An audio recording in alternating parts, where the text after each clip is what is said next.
Assalomu alaykum va rahmatullohi va barakatuh. Allohning fazli va rahmati bilan bugun Ramazonning navbatdagi kunidamiz.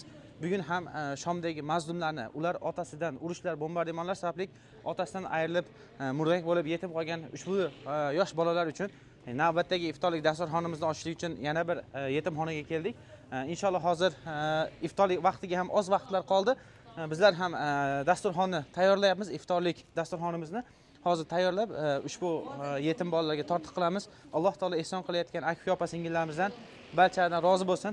Mana ko'rib turganlaridek oddiygina, soddagina qilib bu yerda taxminan 45 tacha yetim bolalar bor ekan, yosh katta qizlar ham bor ekan. Ularni albatta dasturxonga o'tirmaymiz. Ular uchun alohida ichkariga joy qilingan. Bu yerda asosan yosh bolalar va yosh qizlar uchun dasturxon tayyorlanyapti. Alloh taolo ushbu muborak kunlarda shunday yetimlarni xursand qilayotgan aka opa singillarimizdan rozi bo'lsin. Ba'zilari shu yetim demang deb bu so'zni ishlatmang deyishyapti. Endi bular arab bo'lganligi uchun, ya'ni bizning lug'atimizni tushunmaganligi uchun ishlatyapmiz bu kalimani. Albatta bular norasida bo'lishgan, ota-onasidan ayrilib. Alloh taolo ehson qilayotgan aka opa singillarimizdan rozi bo'lsin. Hozir dasturxonimizni tayyorlab ularga inshaalloh inom qilamiz inshaalloh.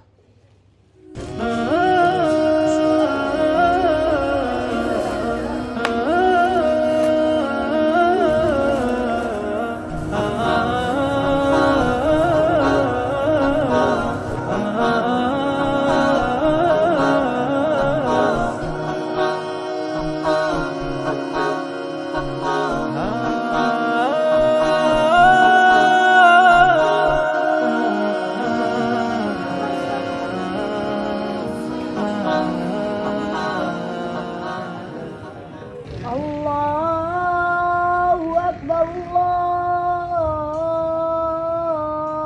Akbar.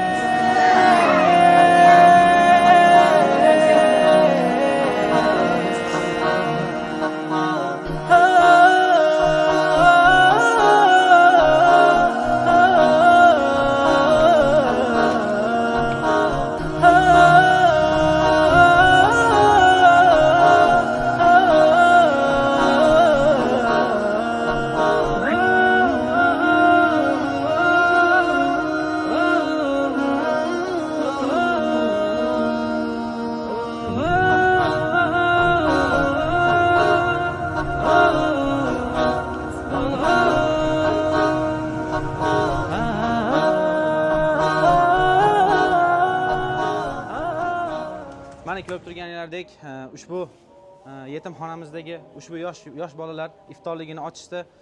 Albatta bularni hozirda taxminan 30 dan oshiqroq adadi bor ekan.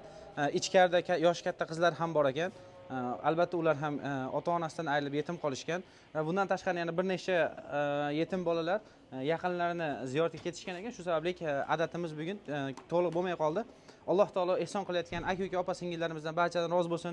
Ushbu muryak qalblarni, ushbu norasidalarni xursand qilayotgan, ushbu muborak Ramazon oyida ularni xursand qilayotgan aka opa singillarimizni Alloh taolo qiyomat kuni xursand qilsin. Alloh taolo sizlardan, bizlardan rozi bo'lsin. Agar sizlar ham Shomdagi, Suriyadagi yoki G'azzodagi faqirlarni, mazlumlarni xursand qilishni istanglar, bizni aloqa manzilimizga chiqishinglar mumkin inshaalloh.